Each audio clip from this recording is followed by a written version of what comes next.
కూటమి పరిపాలన ఎలా ఉందంటారు? బాగాలేదండి, దరిద్రంగా ఉంది. ఏ కరెంటు బిల్లు పెంచనన్నారు, పూర్తిగా రుణమాఫీ చేస్తారన్నారు. ఒక బిల్లుకి 400 రూపాయలకి 265 రూపాయలు ఎక్స్ట్రా. ఇంకెక్కడండి ఆయన మాట మీద నిలబెడతాడా?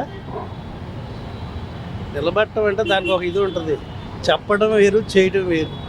ముందే వచ్చి జనాలని నమ్మేయటం బాగా ప్రోత్సహిస్తారు. ఇంతమంది గ్యాస్ బండ్ అన్నారు, ఎంతమందికి వేసారు, ఎంతమంది అన్నారు? 40 లక్షల మంది, 40 లక్షల మందికి ఇచ్చారు. ఉన్నదంతా 1,50,00,000 మంది. అది కరెక్టా? చేస్తాను, లేకపోతే నా వల్ల కాదని తప్పుకో పక్క చేయనంటే జనాలు ఆలోచించుకుంటారు. మీరు ఇప్పుడేం బలవంతంగా మిమ్మల్ని వచ్చి పేగరు కదా, అది పర్పస్.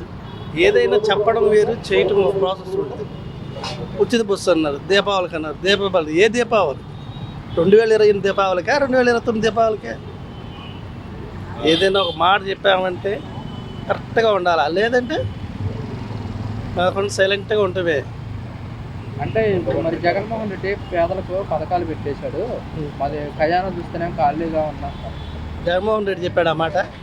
100 కోట్లు అని మీరేగా చెప్పారు. ఆయన దిగేటప్పుడు 7,000 కోట్లు ఉంది. మీరు ఆయన దిగేది ఆయనకి తప్పుడు 100 కోట్లు ఉంది. నాకు డబ్బులు లేవు నేను చెప్పలేదు. ఎప్పుడే చెప్పేవాడు ఎప్పుడు 100 కోట్లు ఉంది, 25 కోట్లు ఉందని చెప్పడండి. చెయ్యాలి అనుకుంటే చేస్తాడు, చేయకూడదు అనుకుంటే ఇవన్నీ చెప్తారు. అప్పుడు జగన్మోహన్ రెడ్డి కరెంటు బిల్లు పెంచాడు అంటే అన్నారుగా, ఇవాళ మీరు చేసింది ఏంటి? మరి అది కరెక్టేనా? ఎన్నికల ప్రచారాల్లో ఉన్న కరెంటు బిల్లుని తగ్గిస్తానన్నారు కదా. ఒక బిల్లు తీసుకోండి, మా షాప్ది 800 రూపాయలు వచ్చింది కరెంటు బిల్లు, దానికి 1,100 రూపాయలు ఛార్జీ. 833 రూపాయలకి 1,100. ఇంకా రేపు ఎండాకాలం చూపిస్తారులేండి సినిమా, అసలు సినిమా చూపిస్తారు. కంగారే ఉంది. గతంలో ఎలా ఉంది? ఇప్పుడు 100, 120, 130 కరెంటు బిల్లుకు కంపల్గా 2-3 ఛానళ్ళు ఉంటాయి. మరింత దారుణమా? కరెంటు బిల్లు మొత్తం చూడండి, కాల్చిన దానికంటే ఇవే ఎక్కువ ఉంటాయి, ఎక్స్ట్రా ఛార్జీలే ఎక్కువ ఉంటాయి. మన ఎక్కడండి? నువ్వు పామాయిల్ ఏమన్నారు? జగన్మోహన్ రెడ్డి ఫిక్స్ చేశాడు అన్నారు, 102, 103 అన్నారు. వాళ్ళ పామాయిల్ 150 రూపాయలు ఉంది. అది ఎవరిది? దానికి రాజకీయాలకు సంబంధం ఉండదు. పెరిగేటప్పుడు పెరుగుద్ది, తగ్గేటప్పుడు పెరుగుద్ది. దానికి దీనికి సంబంధం ఏమైనా ఉందా? గ్యాస్ బండ్ జగన్ సంబంధం ఏమైనా ఉందా? ఆ రోజు లేదు కదా. ఆయన అన్నారు కదా. మరి మీరు వచ్చి చేసింది ఏంటి? మీరు వచ్చి తగ్గించారా? తగ్గిలేదుగా. పెట్రోలు, గ్యాసు, కూరగాయలు, ఇచ్చాల్సిన సరుకులు కొన్ని ఉంటాయి, తగ్గుతాయి, పెరుగుతాయి. దాన్ని ఇంకొక సీఎంనే టార్గెట్ చేయకూడదు కదా. అది ముందు ఒకటి తెలుసుకుంటే, వాస్తవాలుగా తెలుసుకుంటే మంచిది. కూటమి ప్రభుత్వం ఎన్నికల ప్రచారాల్లో ప్రభుత్వ అధికారంలోకి వస్తే నిత్యావసర ధరలు మొత్తం తగ్గిస్తాను. అదే తగ్గించారు కదా, 140 నుంచి 150 తగ్గినవే కదా. ఇప్పుడు కరెంటు బిల్లు ఏమన్నారు? పెంచను, అందుకే పెంచలేదు, చూపించాడుగా. ఏ మాట అయినా అంతేనండి. ఆయన చెప్పాడంటే రివర్స్లో ఉంటుందని అర్థం చేసుకోవాలి. అదేనా 1 సంవత్సరం చేసినా, 14 సంవత్సరాలు 10 సంవత్సరాలు చేశాడు. ఆయన మాట ఎలా నమ్ముతుంది? నమ్మారంటే ఇంకా అది అంతే. మరి ఇప్పుడు ఈ ప్రజలు మొత్తం చంద్రబాబు నాయుడు గారు చెప్పిన పథకాలు చూసి ఓట్లేసారంటారా? ఇక అక్కడ అడుగుతారండి. ఇప్పుడు చిన్న ఏదన్నా ఫోటో వాట్సాప్లో పెట్టారనుకోండి, ఆయన తీసుకెళ్ళి లోపల దిగుతున్నారు. అవసరమా? ఆడేమనుకోండి పోతే పోనీ. ఇప్పుడు కుర్రే కషాయుడు నమ్మినట్టు నమ్ముతాం కదా.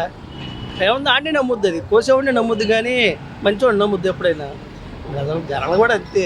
లోకేష్ గారు వాలంటీర్ వ్యవస్థ ఏమన్నారు? ఉగాది రోజు 5,000 కాదు 10,000 చేస్తాం, మీ బాధలు నాకు తెలుసు అన్నారు కదా. నేను లోకేష్ గారు ఏమన్నారు? జీవోలో ఉన్నారు. మరి 10,000 ఎవరికి ఇస్తానన్నారు? జీవోలు లేదన్నారు, బాగానే ఉంది. 10,000 ఎవరికి ఇస్తాను పెంచారు? వాలంటీర్లేనా? ఆయన విద్యా పిల్లలు చూడండి, స్కూల్ చూడండి, ఒక్కసారి చూడండి. అంత బాగా చేసేవాళ్ళు అయితే స్కూల్లో పిల్లలు పాపం వేరే చోట కిందికి వెళ్తున్నారు. మొన్నటిదాకా ఎలా ఉంది, ఇప్పుడు ఎలా ఉంది? పోనీ జగన్మోహన్ రెడ్డి ఏం చేయలేదు. మీరు చేయండి, మిమ్మల్నే కదా. ఇంకా 15 సంవత్సరాలు, 8 సంవత్సరాలు ఉంటే 10 సంవత్సరాలు మీరు చేస్తే కదా. మార్నింగ్ అయిపోయి ఒకసారి కాలు మిస్టేక్ అయిన తర్వాత మనం చేసినా వెనక్కి రాదు, ముందుకు రాదు. జనాలు కూడా తెలుసుకుంటారు. ఇప్పుడు వాలంటీర్స్ అన్నమాట మమ్మల్ని ఎన్నికల ప్రచారాల్లో కొనసాగిస్తామన్నారు. వేతనం 10,000 వస్తామని చెప్పింది మీరే. ఇప్పుడు మాకు రాజకీయ రంగం ఏం కొలవద్దు కదా, ప్రభుత్వంలో మేము ప్రజలకు ఎలాగైతే సేవలు అందించామో అలాగే చేస్తామన్నారు. అది మాట వేరు, సందర్భాలు వేరు. అన్ని సందర్భాలు కుదరదు. వాళ్ళు చెప్పారు, నమ్మారు. అదొకటి అది కరెక్ట్గా ఎందుకు జరిగిందో లేదో కూడా తెలియదు. టీవీలో చూస్తూనే ఉన్నాం. ఇప్పుడైనా కదా వేరే రాష్ట్రాల్లో కూడా అదే కదా గోల. ఈఎంఎల్ దెబ్బ, ఈఎంఎల్ తేడా ఉంటాయి. దానికి వేసారా, జనాలు వేసారా లేదా, ఈఎంఎల్ ఎఫెక్ట్ అనేది కరెక్ట్గా తెలియదు. అది మరి ఇప్పుడు జగన్మోహన్ రెడ్డి సంక్రాంతి నుంచి ప్రజల్లోకి రాబోతున్నారు. మరి ఇప్పుడు దీనివల్ల మరి వైఎస్ఆర్ కాంగ్రెస్ పార్టీ గురించి ఆయన వచ్చిన ఉపయోగం లేదండి. రేపు ఈఎంలు చేయరని ఏముంది? రేపు నుంచి బీజేపీతో కలిసి ఉంటే అప్పుడైనా చేయరని గ్యారంటీ ఏమైనా ఉందా? లేదు కదా. అప్పుడైనా తిరగటానికి తిరుగుతాడు ఉంది. రేపైనా చేయరని గ్యారంటీ ఏముంది? ఈఎంలు ఎవరికి అవకాశం ఉంది. ఇప్పుడు వాళ్ళు ముగ్గురు కలిసి ఉన్నారు అనుకో, రేపైనా గ్యారంటీ ఏముంది? లేదు కదా. ఏదైనా సింగిల్గా ఉన్నవాడు మొగోడరింది. ఏదైనా సింగిల్గా పోరాడాలా, లేదా తప్పుకో, పక్క తప్పుకో. ఇప్పుడు ముగ్గురు వచ్చారు, ఆయన పర్సెంటేజ్ ఏంటి, వీళ్ళ పర్సెంటేజ్ ఏంటి? అదే కదా కరెక్ట్. సింగిల్గా పోరాడినాడు గొప్పవాడా, ముగ్గురు కలిపి జాతీయ పార్టీ కూటమి ఆడు గొప్పవాళ్ళ?